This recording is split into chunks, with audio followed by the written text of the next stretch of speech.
Stop trying to be my dad, you fraud! Whose leg do you have to hump to get a video about Brian Griffin's relationships around here? Not mine, no, seriously, don't. We'll just give it to you. Family Guy's mostly beloved pet dog has charmed his way into the hearts of viewers for years, and he has quite a way with women too. Given the fact that he's a dog, that's concerning, but this is Family Guy we're talking about. And somebody's been rooting in a sardine can. I'm Keefe Nossi with Wicked Binge, and these are Brian Griffin's relationships, healthy to toxic to disturbing. As usual, we'll start with the best relationships before we descend down into the toxic. These are the healthy relationships. You've got a lot to see in this list, and it all starts with Pearl Burton taking home the gold medal of healthiness. Appearing in Brian Wallows and Peter's Swallows, one of the most beloved Family Guy episodes, Pearl is a bitter and spiteful old shut-in Brian meets through a mandatory elderly outreach program. Initially, Brian ends up berating and bailing on her due to her mistreatment of him, but he soon discovers that she was once an American jingle singer who dreamed of bigger things, yet never could shake the reputation of her jingles, with her listeners clamoring for her to sing them during her passionate opera performances. Brian has more sympathy for her after this, reaching out to her again and even stopping her from taking her own life. He starts to spend time with her outside of work, listening to her sing and enjoying dinners together. He encourages her via song to leave her house for the first time in 30 years to finally see the world, but she's sadly hit by a truck as soon as she commits to doing so. In a bittersweet conclusion, Brian uses a virtual reality helmet to show her what life could have been had the two been able to spend the rest of it together. We thought initially of taking points away from this relationship for how strained it started out, but we honestly can't blame either of them too much given that Pearl was incredibly forlorn and bitter, and Brian was being mistreated by her pretty badly. What is this, diarrhea soup? The end product was nonetheless sweet and maybe the most genuinely kind and heartfelt we've seen Brian have. There's not a trace of the superficiality he'd develop later in the series. He genuinely falls in love with the broken woman, gives her what she herself calls the best days of her life, and wants to show her that the world is not as bitter and hopeless as she thinks it is. This may be a surprising choice, but we're giving the silver medal of healthiness to Ida Davis. Ida is best known for being Glenn Quagmire's father turned transgender mother, and for the infamous hookup she had with Brian in the episode Quagmire's dad. Oh my god!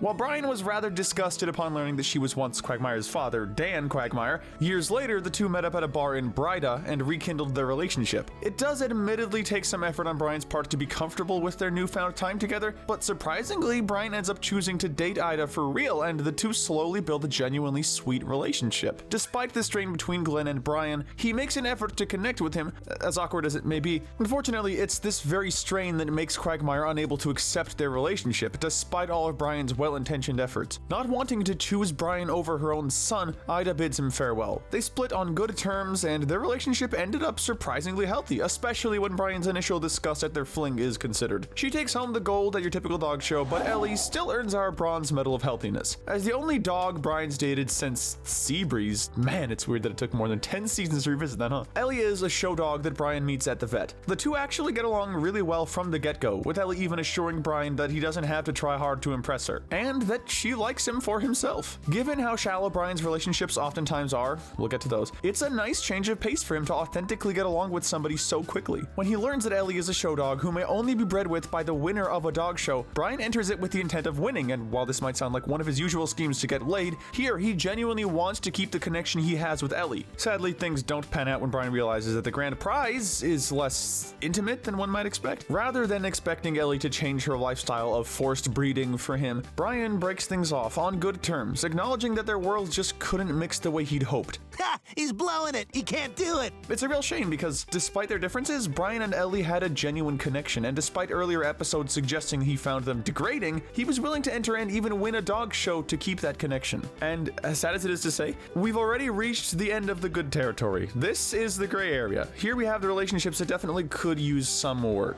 Lauren Conrad is first in this territory. A Family Guy-ified version of The Hills star by the same name, Lauren Conrad was something of a rebound for Brian after he found out that his ex-girlfriend Jillian was getting married. Lauren and Brian initially hit it off with their love for the finer things in life. However, things start to fall flat when Lauren illustrates that she's actually smarter than Brian, a fact that Brian just can't get over. Come on, Brian, you know America doesn't like smart people. Lauren did genuinely care for Brian and wanted their relationship to last, but because of his own ego, Brian couldn't stand being the dumber partner in a relationship. Ultimately, Lauren Lauren mainly served as a wheel for Brian to realize the true extent of his feelings for Jillian, even encouraging him to tell her how he feels so that he can at least have closure. Things couldn't have worked out with Brian's ego being considered, but at the end of the day, Lauren ended up being a decent influence on him, even pushing him to get closure with Jillian. Peter may have had James Woods, but Brian had Shauna Parks. Momentarily, that is. In Peter's Got Woods, Brian meets Shauna at a PTA meeting Peter didn't want to go to, and when the two set up a date, he tries to impress her by really expressing just how not racist he is, even pitching the idea of renaming the school after Martin Luther King instead of keeping it named after James Woods. The idea goes under, however, and so does Brian's relationship with Shauna when, upon her giving an ultimatum of bailing on his friendship with Peter or losing his relationship with her, he naturally chooses the latter. We can't quite call this relationship toxic, since Shauna at least had the decency to tell Brian she wasn't okay with his friendship with Peter, and Brian wasn't willing to dump his best friend of many years for a woman he hardly knew. It might not have worked out, but things definitely could have been a lot worse on both ends, leaving this relationship on the lighter end of Brian's failed flings. Next up, we take a trip to India to see Padma. Sounds ridiculous and impulsive, right? Yeah, well, we agree. And it's exactly what Brian does in Road to India. He falls in love with an Indian woman named Padma he speaks to on tech support. Yes, you heard that right. He's so madly in love with this woman he barely knows that he travels across the globe to meet her. This would be incredibly creepy, but Padma actually reciprocates Brian's feelings for her. With Brian's influence, she's able to escape from an arranged marriage to a man she doesn't love, but unfortunately she loses interest in Brian when she realizes that he knows nothing about her culture and that the two have little in common. Alright, we know you've all been waiting for this, so let's get into the toxic relationships, and unsurprisingly, there are many of them. Brooke Roberts is an interesting case. When Brian goes on The Bachelorette, he starts out extremely cynical towards the show, until he falls in love with Brooke, the Bachelorette in question. The show becomes all too real to Brian, as does his relationship with her, in his mind, that is, even after the show ends and she assures Brian that it was all just for the cameras. Well, it was great working with you, Brian. Good luck. He continues to try and reach her to the point where he ends up having an answering machine thrown at him when he tries to serenade her. Their time on the show may have been nice, but it wasn't a real relationship, save for in Brian's mind. For a connection that never even existed on the ladies' end, it led to Brian becoming a full-on stalker until he finally took the hint that she wanted nothing to do with him. Up next is Brandy. Yes, really. After criticizing the Griffins for purchasing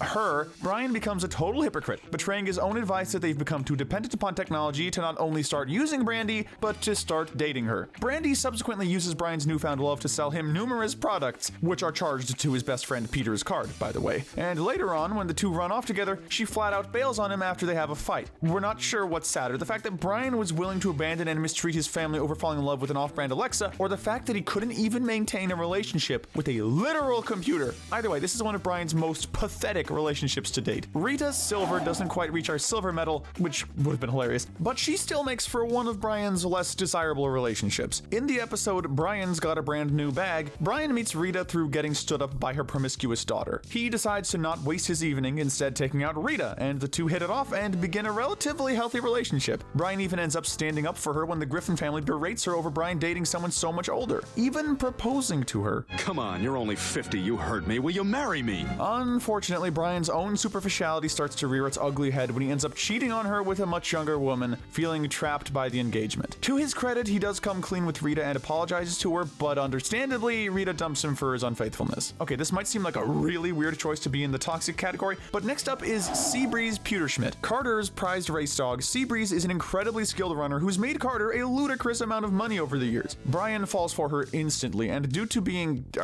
we'll say suppressed, Brian rushes onto the dog track during one of her races and does the deed. Seabreeze seemed pretty surprised, and while Brian was very apologetic to both her and Carter, this was still basically assault in at least one form. We get that Brian is a dog, but he has the general intelligence of a human, so he really should have been able to control himself better. To Brian's credit, he does at least opt to take care of his puppies, so treasure this as one of the last times on this list he'll even try to do the right thing, only to find out that Ted Turner is the father instead. We hate to keep using the term dog as derogatory, but come on, man. Now let's visit Bonnie Swanson next door. Bonnie lives next to the Griffins as Joe Swanson's wife. Brian and her end up impulsively kissing at a party after a heartfelt chat, and they end up running away together when Joe's revenge schemes go too far, deciding that both of them deserve better than families that don't make them happy. First of all, Bonnie and Brian's relationship is a product of adultery, which in and of itself makes it at least a little bit toxic. They don't get us, Bonnie, and you deserve better than this. But when times get tough and the two have to work to make ends meet, they become increasingly critical of each other and end up breaking things off, realizing they're awful for each other and resulting in Bonnie and Joe reconnecting. connecting. Let's talk about Cheryl Teags and remind ourselves of just how petty Brian can get. When Brian gets dumped by a woman he's trying to start a relationship with, thanks to Quagmire's class on picking up women,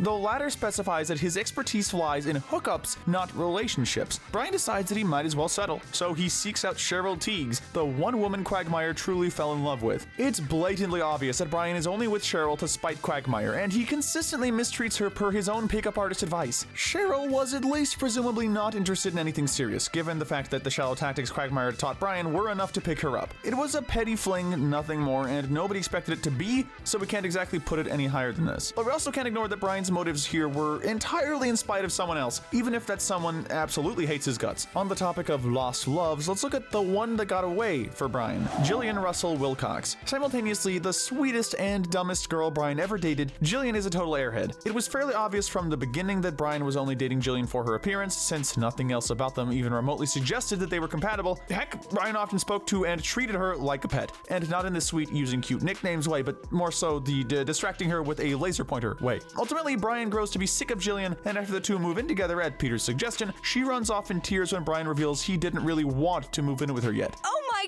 God! I've never felt so stupid! Brian does later realize that he was in love with Jillian, realizing his mistake in letting her go. But by this time, she's already moved on and is engaged to Derek Wilcox. Brian goes as far as to crash their wedding to proclaim his love for Jillian as a last-ditch effort to win her over, of course to no avail. Brian's relationship with Jillian was a clear showcase of his shallow side. It's clear that the only thing keeping Brian's interest in her alive at all times was her appearance, as he never seemed happy to see nor even talk to her, patronizing her at best and berating her at worst. He might have poured his heart out and showed that at the end of the day he did genuinely care for her, but it was far too late, and honestly, she deserves much better anyway. If Brian could have only swallowed his pride, he could have been happy with Jillian. Carolyn is up next. Brian's relationship with her began when the two bonded over their atheism, and it blossomed into basically nothing. Things aren't necessarily awful between these two, but over the few weeks they date, they don't become particularly close, with the aforementioned atheism really being their only common ground. Swear to God?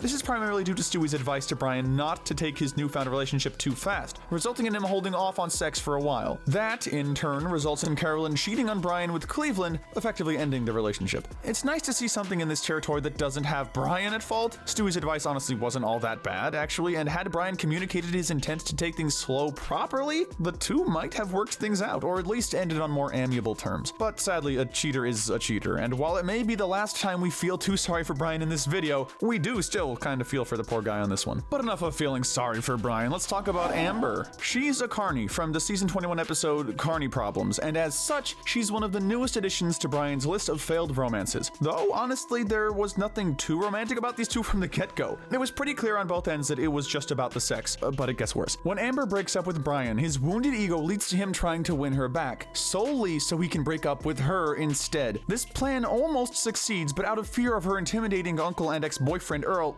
wait, what? Sure. Brian decides to treat her well. That said, she hasn't shown up since then, and since Stewie hints that Brian had a rough week, it's clear that things didn't end all that nicely. We're still kind of curious, though. We've seen Brian get desperate before, but his relationship with Kate was on a whole different level. When Quagmire arranges a night for disabled women at the Drunken Clam, Brian hits it off with a blind woman named Kate. Their date goes quite well, until the end, when Kate reveals that she doesn't like dogs. They're just slobbery, annoying, needy little bastards. Rather than being honest with her, Brian keeps up the charade that he's a human, abstaining from physical aspects of the relationship as much as he can. On one hand, it's touching that Brian cared enough about Kate to try, and lie, so hard to keep their connection going. On the other hand, their entire relationship was built on a lie, and it kept growing more and more throughout the episode. It's a real shame Kate couldn't see the red flags there. Wait, sorry, poor choice of words. Let's move on. Next is Lois. One of the most long-running facets of Brian's character is his infatuation with Peter's wife, Lois Griffin. In season 2's Brian in Love, Brian recognizes these feelings with the help of his therapist, and the result of his confession to her is surprisingly sweet, with Lois assuring Brian that she doesn't reciprocate his feelings, but that she dearly loves him as a friend. A truly sweet conclusion, if only it were the actual conclusion. The topic is revisited later in the series, and unfortunately, normally not in a good way. In season 4's The Perfect Castaway, Brian ends up marrying Lois when Peter is presumed dead after being lost at sea. The relationship is strained, with Brian providing for the family and receiving little appreciation in return, even sleeping in a separate bed from Lois, much to his frustration. Ultimately, when Peter returns, Brian decides to divorce Lois so she can return to Peter. A noble act for the sake of his best friend. Surely nothing will ever come between them again, until season 6's Play It Again, Brian, in which Brian takes Lois and Peter on a trip where he reads a poem about her and ultimately assaults her, desperate to finally be with her. Again, Brian apologizes to Lois, but hints of these feelings still come up every so often. We can't put this relationship any higher since, to an extent, Lois and Brian are friends and often have some heartfelt moments with each other. There's also been multiple attempts to handle Brian's feelings in a healthy way, but the toxicity of Brian's attempts to steal his best friend's wife and even try to force himself onto her is awful. Even Quagmire calls Brian out on this, which says a lot. Landing just inside of our top 5 is Tracy Flanagan,